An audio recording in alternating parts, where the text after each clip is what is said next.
In a quiet little neighborhood tucked away from the hustle and bustle of the city, there lived a woman named Emily Carter. Her home was modest but cozy, just the kind of place where you could imagine sipping coffee on the porch while birds chirped. In the background, Emily had moved into this community 5 years ago, looking for a peaceful life away from the chaos of her old apartment downtown. She loved her house, her garden, and most importantly, the calm vibe of her street. Emily wasn't one to stir up drama or cause trouble. In fact, she prided herself on being friendly and considerate. If someone needed help carrying groceries, she'd lend a hand. If a neighbor's dog wandered into her yard, she'd gently guide it back without making a fuss. Everyone knew Emily as the nice lady across the street. But sometimes, even the nicest people find themselves caught in situations they never saw coming. Across the street from Emily lived another woman who couldn't have been more different. This woman was what many in the neighborhood called an HOA Karen. For those unfamiliar with the term, it refers to someone who takes homeowners' association rules way too seriously and isn't afraid to throw their weight around when things don't go their way. Her name was Karen Wexler, and she was notorious for micromanaging everything, from how long your grass should be to whether your mailbox color matched the HOA guidelines. Karen's personality was like a storm cloud that followed her wherever she went. She organized endless meetings about minor issues no one else cared about, sent passive-aggressive emails to neighbors, and always seemed to find fault in something. Whether it was complaining about holiday decorations, staying up too late, or reporting someone for parking slightly over the curb, Karen made sure everyone knew she was watching. One sunny Saturday afternoon, Emily was busy tending to her flower beds in the front yard. The air smelled fresh, and the soft hum of bees buzzing around the blossoms added a soothing soundtrack to her day. As she knelt down to pull out some weeds, she noticed movement across the street. Looking up, she saw Karen bustling around her driveway, setting up tables, balloons, and a giant banner that read, "Welcome home, Ashley." It wasn't unusual for Karen to host big parties. She did it all the time, for birthdays, anniversaries, holidays, and now apparently for welcoming someone named Ashley back home. Emily didn't know much about Ashley, but based on past experiences, she assumed the party would involve loud music, tons of guests, and cars parked haphazardly along the road. Still, Emily shrugged it off. It was none of her business after all. She went back to pulling weeds, figuring the day would pass just like any other. But deep down, Emily couldn't shake the feeling that something was brewing. Maybe it was the way Karen kept glancing toward her house while arranging chairs.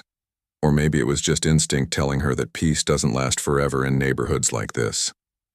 Whatever it was, Emily decided to stay alert, not overly worried, but ready for whatever might come her way. As the hours ticked by, the street slowly transformed into a scene straight out of a block party movie. Cars began arriving one after another, each filled with people chatting excitedly and carrying platters of food. Kids ran around playing tag, while adults mingled near the refreshment table. The sound of laughter mixed with upbeat music drifted through the air. From Emily's perspective, it looked lively but chaotic, a stark contrast to her own serene lifestyle. At first, everything seemed normal enough. Guests parked along the curb, squeezed into tight spaces, and even double-parked in some cases. But then something strange happened. A man approached Emily's driveway, eyeing it thoughtfully before turning to walk toward her front door. Curious, Emily stood up, brushing dirt off her hands, and waited to see what he wanted. "Hi," the man said awkwardly when Emily opened the door. "I'm here for Karen's party. Do you mind if I park in your driveway? There's nowhere else left." Emily blinked, surprised by the request. Her driveway wasn't particularly large or special. It was just empty because she rarely used it. Still, it felt odd to let a stranger use her private property without permission. Smiling politely, she shook her head. "Sorry, I prefer to keep my driveway clear," she replied. "You might try checking a few streets over. There's usually space there." The man nodded, thanked her, and walked away. Emily watched him leave, thinking nothing of it at the time.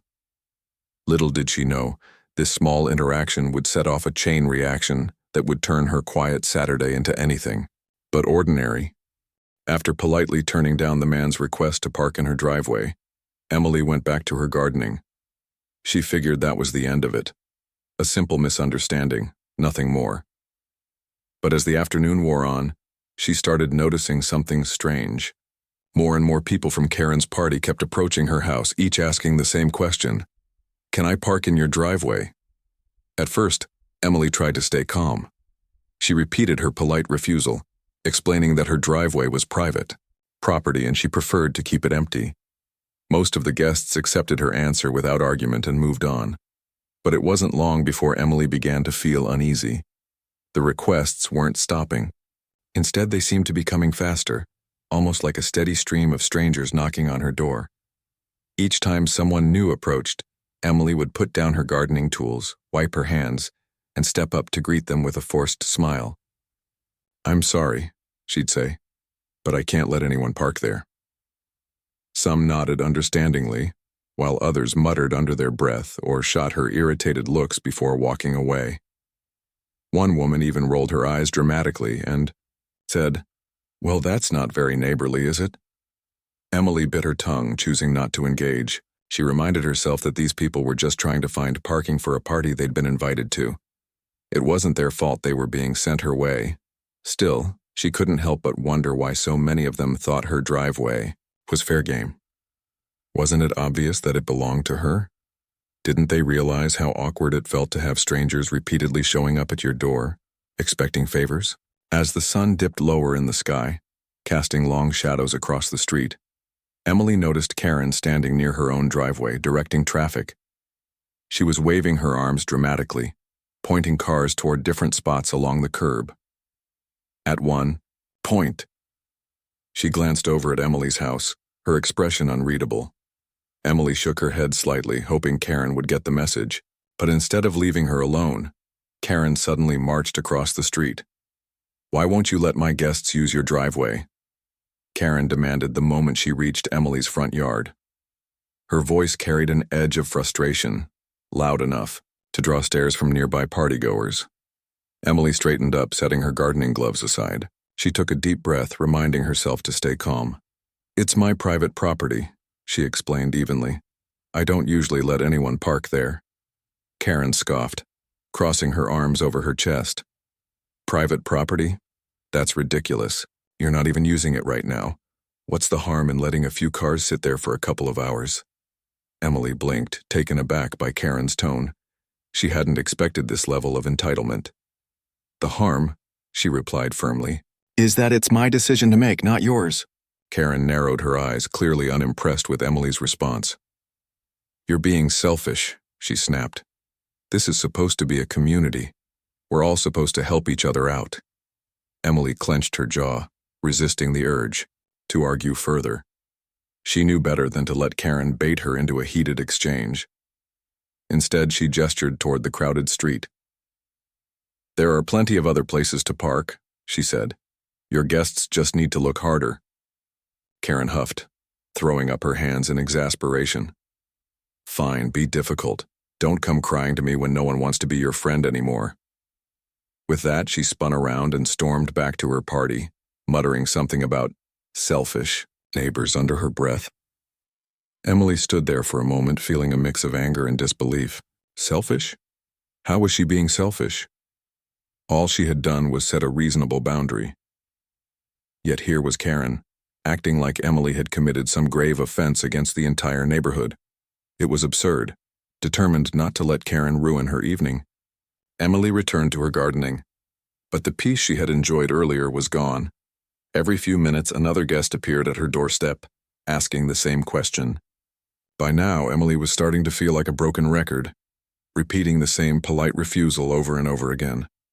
Some visitors were courteous, thanking her for her time even after hearing no. Others were less kind, shooting her dirty looks or mumbling complaints as they walked away. By the time night fell, the situation had escalated in a way Emily hadn't anticipated. As she stepped outside to take out the trash, she noticed something alarming. A large SUV was parked squarely in her driveway, blocking it completely. The driver had ignored her wishes entirely and taken matters into their own hands. Emily stared at the vehicle, stunned. Who did this person think they were? Did they really believe they could override her decision just because Karen wanted them to? Shaking her head, Emily pulled out her phone and called the local non-emergency line. She explained the situation calmly, emphasizing that the car was parked illegally and blocking her access to her own property. Within 20 minutes, a police officer arrived. He examined the SUV, ran its plates, and issued a ticket. Shortly afterward, a tow truck showed up and hauled the vehicle away. Emily watched the whole process unfold with a mixture of relief and irritation. Relief that the problem was finally being resolved, and irritation that it had come to this in the first place. The next morning, as Emily sipped her coffee on the porch, she spotted Karen marching across the street once again. This time Karen looked furious. Her face was red and her fists were clenched at her sides. "You called the cops on my guest?" she shouted, not bothering to hide her outrage. "Are you serious? Do you have any idea how embarrassing that was for everyone?" Emily sighed, placing her mug on the railing. She met Karen's glare with a steady gaze. "I didn't call the cops on your guest," she corrected. "I reported an illegally parked car that was blocking my driveway. That's not the same thing." Karen threw her hands up in frustration. "Oh, please don't act like you're innocent here. You're deliberately making things difficult for us. You ruined my daughter's welcome home party." Emily felt her patience wearing thin.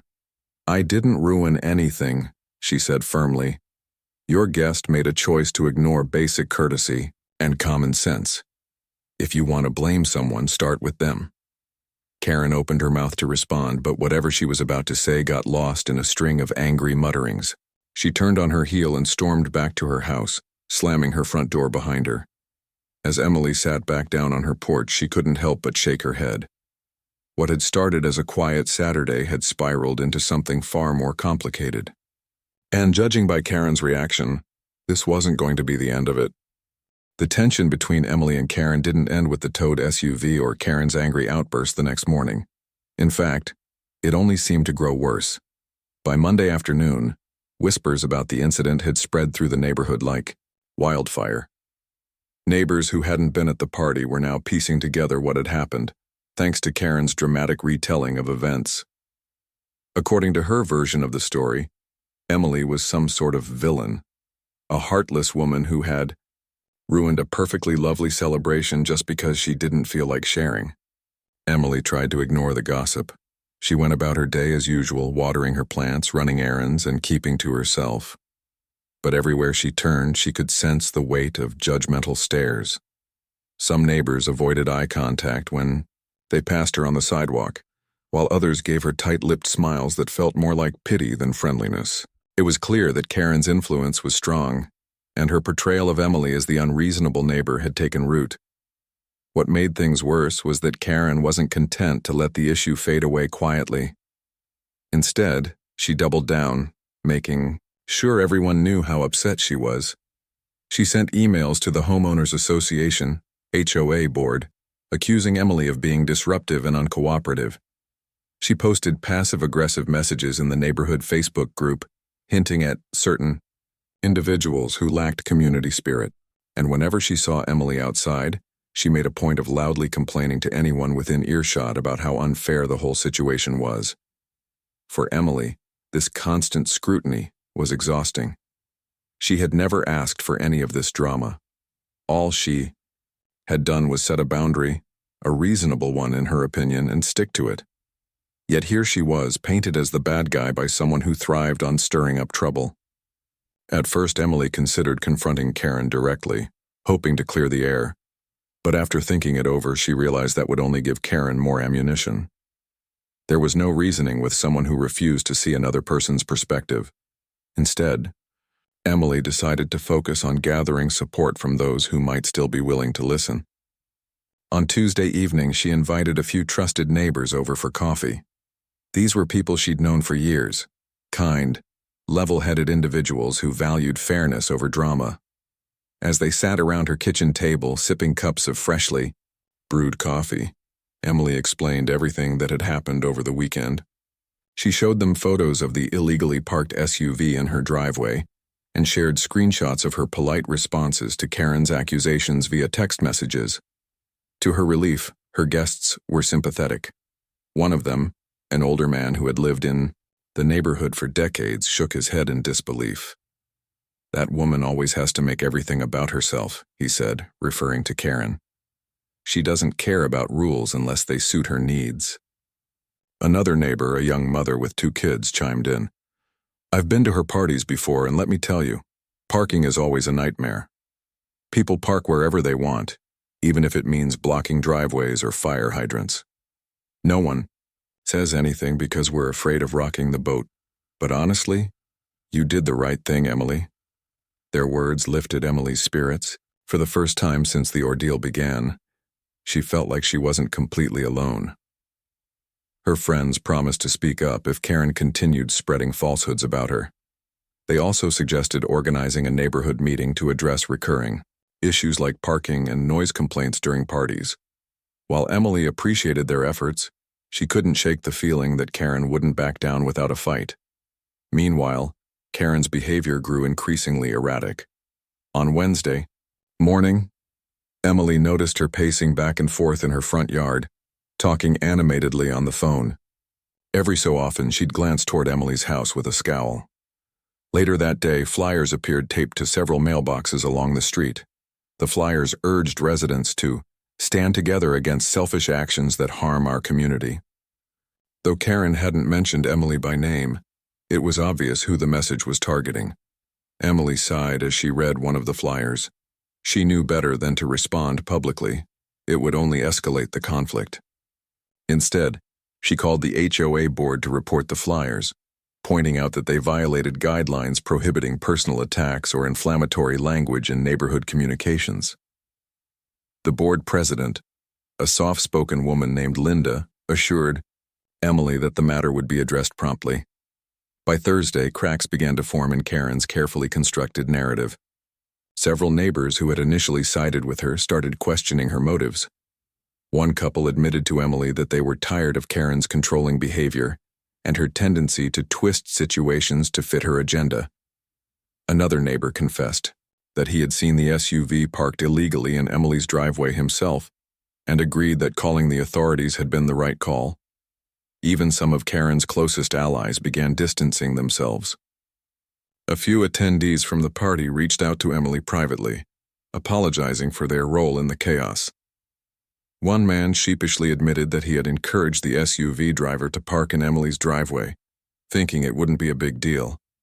"I didn't realize how much trouble it would cause," he said. "I'm really sorry." As the week drew to a close, Emily found herself reflecting on everything that had happened.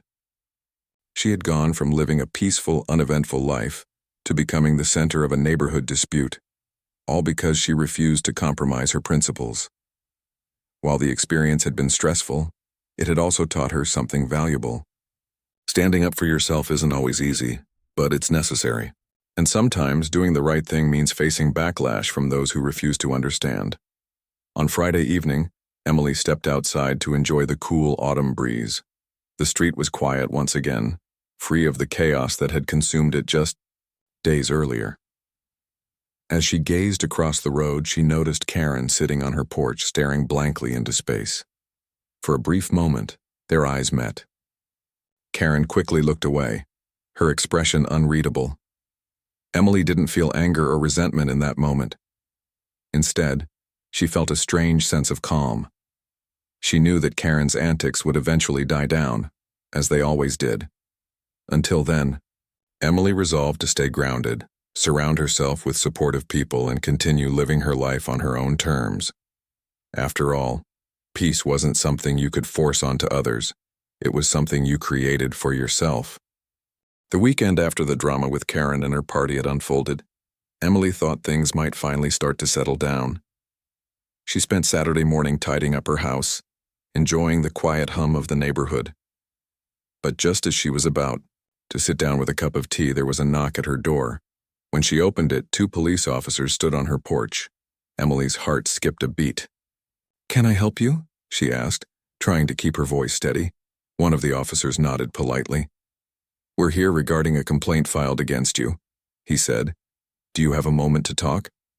A complaint? Against her? Emily blinked, in disbelief. She stepped aside and invited them inside, her mind racing. What could this possibly be about? Had Karen taken things even further? Once they were seated in her living room, the officers explained that someone, unnamed in their report, had accused Emily of harassment and obstruction of public access. According to the complaint, Emily had allegedly intimidated guests during Karen's party and intentionally caused problems by refusing to let anyone park in her driveway.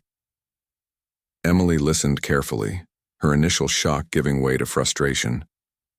As the officers spoke, she realized this was another attempt by Karen to twist the truth and paint her as the villain. Taking a deep breath, Emily decided to stay calm and explain her side of the story. "Let me show you something," she said, grabbing her phone. She pulled up photos of the SUV blocking her driveway and handed the device to the officers. "This is what happened. A guest parked illegally in my driveway despite being told multiple times that it wasn't allowed. I called the non-emergency line because the car was obstructing my property. That's all." The officers studied the images, nodding thoughtfully. One of them jotted down notes while the other asked follow-up questions. Emily walked them through every detail: the repeated requests from partygoers, Karen's confrontational behavior, and how she'd handled each situation calmly and respectfully. She also showed them screenshots of her polite text exchanges with Karen, where she'd clearly stated her reasons for not allowing parking in her driveway. As the conversation continued, it became clear to the officers that Emily hadn't done anything wrong. They reassured her that her actions were within her rights as a homeowner. "You're allowed to set boundaries for your property," one of them said. "And reporting an illegally parked vehicle doesn't constitute harassment." Relieved, but still irritated, Emily thanked the officers for their time. Before leaving, they promised to address the matter with whoever had filed the complaint, though they couldn't disclose who it was due to privacy laws. Emily suspected it was Karen, given the pattern of events, but she didn't press the issue. Instead, she closed the door behind them and sank onto her couch, letting out a long sigh. Later that afternoon, word spread quickly throughout the neighborhood that police officers had visited Emily's house. Some neighbors approached her cautiously, asking if everything was okay. Others whispered among themselves, speculating about what had happened. Karen, predictably, wasted no time using this development to fuel her narrative. That evening, Emily noticed Karen standing near her mailbox, talking animatedly with a small group of neighbors. Every so often, Karen would glance toward Emily's house, her expression smug. It didn't take long for Emily to figure out what was going on. Karen was spinning yet another version of events, likely claiming that Emily was causing trouble with law enforcement now. Frustrated but determined not to engage, Emily stayed indoors. She knew better than to confront Karen directly. It would only give her more ammunition. Instead, she focused on reaching out to the few neighbors who had shown support earlier in the week. She texted them updates about the police visit, sharing details of the baseless complaint and reiterating that she had done nothing wrong. To her surprise, her texts sparked a wave of solidarity. One neighbor replied saying, "Don't worry, we know the truth. Karen's just mad because she can't control you." Another chimed in, "If she tries to pull any more stunts, count us in to back you up." Their messages gave Emily a much-needed boost of confidence. For the first time since the ordeal began, she felt like she wasn't fighting this battle alone. These neighbors weren't just offering words of encouragement, they were actively standing by her side, ready to counter Karen's lies with facts. By Sunday, the tide seemed to be turning. More residents started questioning Karen's version of events. One couple approached Emily while she was watering her plants, apologizing for doubting her earlier. "We didn't realize how bad it got," the wife said. "Karen makes everything sound so dramatic." Another neighbor stopped by later that day, bringing over a plate of cookies as a gesture of goodwill. "I heard what happened," he said. "Just wanted to say thanks for sticking up for yourself. People like Karen always think they can push everyone around, but you proved them wrong." Even Linda, the HOA board president, reached out to Emily privately. "We've spoken to Karen about the flyers and the complaints. Linda said over the phone. She's been warned that her behavior is unacceptable. If she continues, we'll have no choice but to escalate the matter. Hearing this news brought Emily a sense of relief. While she didn't want to see anyone punished unnecessarily, she hoped Karen would finally understand that her actions had consequences. Maybe this would be the wake-up call she needed to tone things down. Despite the progress, Emily knew the tension wouldn't disappear overnight. Karen was stubborn, and she thrived on drama. But for the first time in days, Emily felt hopeful. The support from her neighbors reminded her that kindness and fairness still mattered, even in the face of conflict. And though she hadn't asked for any of this, she realized that standing her ground had inspired others to do the same. As the sun set on Sunday evening, Emily sat on her porch watching the shadows stretch across the street. Across the way, Karen's house was unusually quiet. There were no decorations, no cars crowding the curb, no signs of life. For once, the neighborhood felt peaceful again. Emily leaned back in her chair, sipping her tea and breathing in the crisp, autumn air. She didn't know what the future held, but she was ready to face it head-on. After all, she had proven that staying true to herself and her principles was worth every ounce of effort. As the days turned into weeks, the neighborhood slowly returned to its usual rhythm.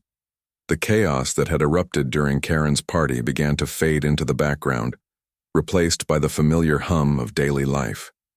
Kids played outside again, dogs barked in the distance, and cars moved in and out of driveways without incident.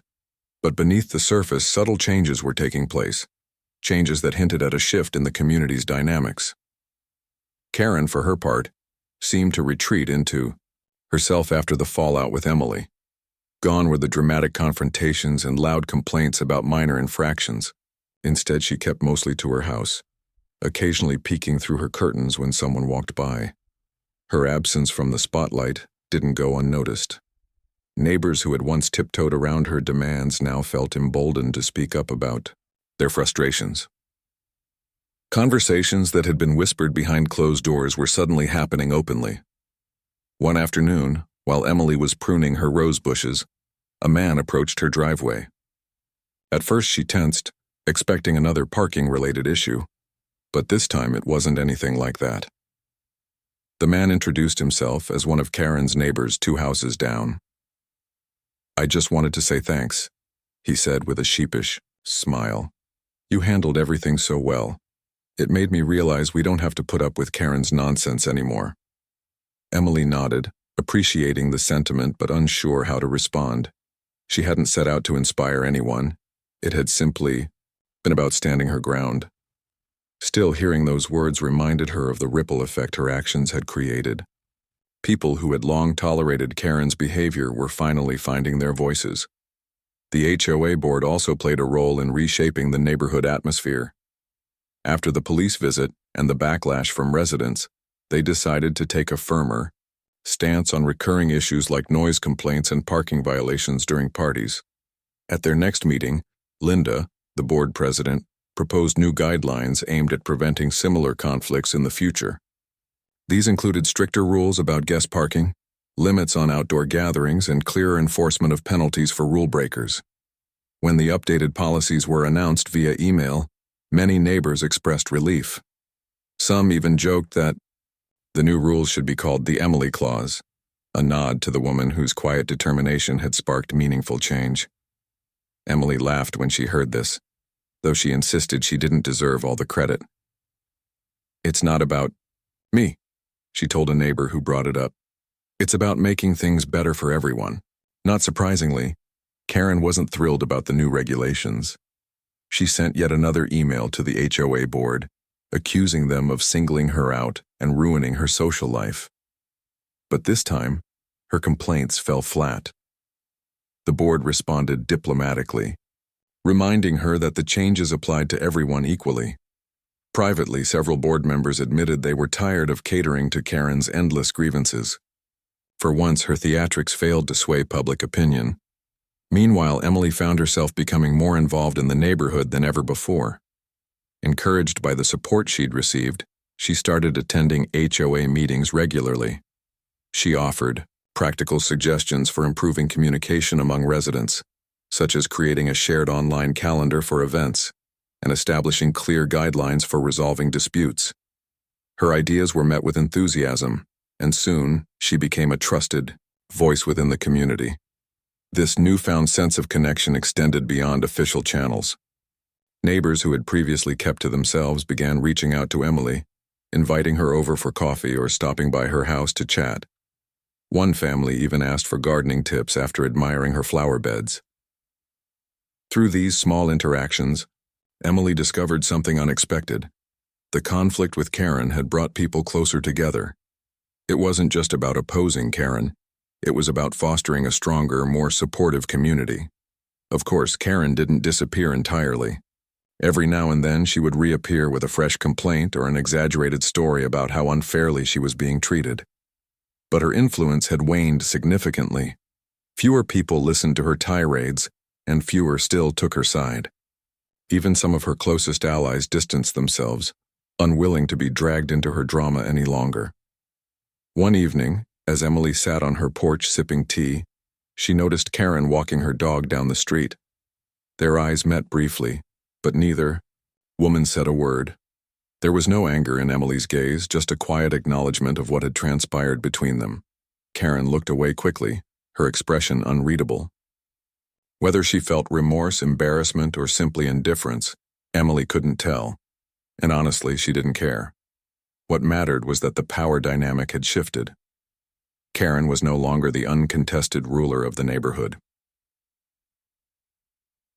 Reflecting on everything that had happened, Emily realized how much she had grown throughout the ordeal. Before the incident, she had always avoided conflict, fearing it would disrupt the peace she cherished. Now she understood that avoiding problems didn't make them go away. It only allowed them to fester. By standing up for herself, she had not only protected her own boundaries, but also inspired others to do the same. She also learned the importance of surrounding herself with supportive people. Without the encouragement of her neighbors and the HOA board, navigating the situation would have been far more difficult. They reminded her that she wasn't alone, that there were plenty of good, reasonable people willing to stand by her side. As autumn deepened and leaves turned fiery shades of orange and red, Emily felt a renewed sense of gratitude for her home and her community. The road ahead might still hold challenges, but she was ready to face them with confidence and grace. For the first time in a long while, she truly felt at peace. Not because everything was perfect, but because she knew she had the strength to handle whatever came next. As the weeks rolled on, the neighborhood transformed in ways that no one could have predicted just a month earlier. The tension that had once gripped the street began to loosen, replaced by a quieter, more cooperative spirit. People who had kept their distance from one another started forming connections, sharing stories and lending a helping hand when needed. It wasn't an overnight change. It happened gradually, almost imperceptibly. But by the time December arrived, the difference was undeniable. Emily noticed these shifts in small but significant ways. One chilly morning, as she bundled up to rake leaves in her front yard, a neighbor across the street waved and offered to help. "It's freezing out here," he said with a grin. "2 pairs of hands will make this go faster." Together, they cleared both their yards in record time, chatting about everything from holiday plans to favorite comfort foods. By the end of it, Emily realized she'd made a new friend. These kinds of moments became more frequent. Another neighbor stopped by one evening with a plate of cookies, saying she wanted to thank Emily for inspiring her to speak up during an HOA meeting. "I've been letting Karen walk all over me for years," the woman admitted. "But seeing how you handled things gave me courage, so thanks." Emily smiled, touched by the gesture. She hadn't set out to be anyone's role model, but she understood now that standing up for yourself often encouraged others to do the same. It wasn't about confrontation. It was about showing that kindness and assertiveness could coexist. And slowly but surely, the neighborhood was learning that lesson. Karen, meanwhile, continued to keep a low profile. Her parties were fewer and quieter, likely due to the HOA's stricter guidelines. When she did host gatherings, they were smaller affairs with guests parking responsibly and music kept at reasonable levels. Some neighbors speculated that Karen had finally realized her behavior was alienating people, while others thought she was simply biding her time until attention shifted elsewhere. Either way, her reign as the self-appointed enforcer of the neighborhood seemed to be over, for now at least. One frosty afternoon, Emily spotted Karen shoveling snow from her driveway. Normally, she would have walked past without a second thought, but something stopped her. Maybe it was the sight of Karen struggling alone, or maybe it was the memory of how much energy she herself had wasted feeling angry and frustrated. Whatever, the reason Emily grabbed her own shovel and crossed the street. "Need a hand?" she asked casually, gesturing toward the growing pile of snow. Karen looked up, startled.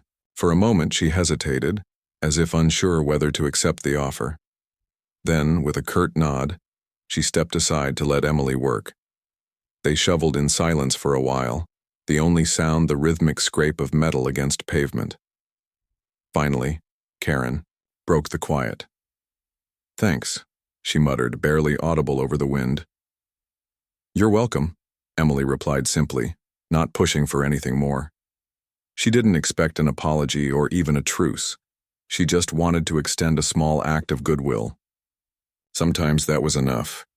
By the time the holidays rolled around, the neighborhood felt like a different place. Houses sparkled with twinkling lights, wreaths hung on doors, and the scent of pine filled the air. The HOA organized its first-ever community potluck, held in the local park pavilion. Families brought dishes to share. Kids played tag under the watchful eyes of parents, and laughter echoed through the crisp winter evening. Emily attended the event with a batch of her famous apple cider muffins, which quickly disappeared within minutes of being set on the table. As she mingled with neighbors, she couldn't help but marvel at how far they'd come.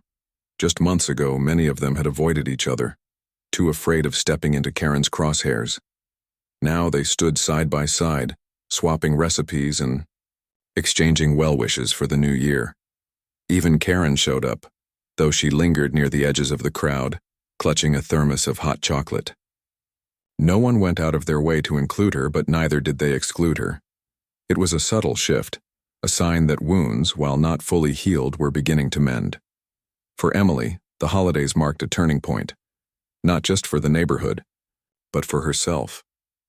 She had entered the year as someone who preferred to stay in the background, avoiding conflict at all costs. But life had a funny way of forcing growth, and Emily had risen to the challenge. She had learned to set boundaries, to advocate for herself, and to trust that doing the right thing would ultimately lead to positive outcomes. Sitting on her porch one snowy evening, wrapped in a thick blanket and sipping peppermint tea, Emily reflected on everything that had happened. The chaos, the frustration, the late-night worries, it all felt distant now, like a chapter in a book she had already closed.